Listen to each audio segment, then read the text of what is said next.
त्यानंतर बघूयात विश्वजित गायकवाड प्रिया सिंग मारहाण प्रकरणासंदर्भातली बातमी। अंबादास दानवे पीडित प्रिया सिंगच्या भेटीसाठी पोहोचलेले आहेत। अंबादास दानवे यांनी पीडितेची भेट घेतली आहे। पीडितेकडून आरोपीकडून पीडित तरुणीला दबाव टाकला जात असल्याचा आरोप दानवेंनी केलेला आहे।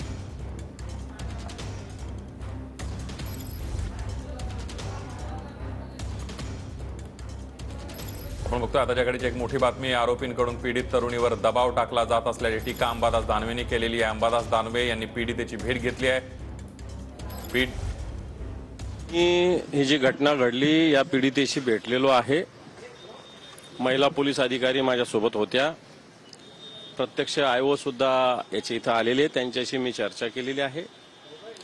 डॉक्टरांनी त्यांचा वैद्यकीय रिपोर्ट सगळा आलेला आहे। आणि एक इथं असा एक 100% जागा आहे की ज्यांनी या पद्धतीनं ही घटना घडली। जो कोण गायकवाड नावाचा मुलगा आहे यांनी जाणीवपूर्वक या मुलीला जीवे मारण्याचा प्रयत्न केला आहे। पोलिसांनी बेदरकार वाहन चालवण्याचा गुन्हा दाखल केला, तो चुकीचा आहे।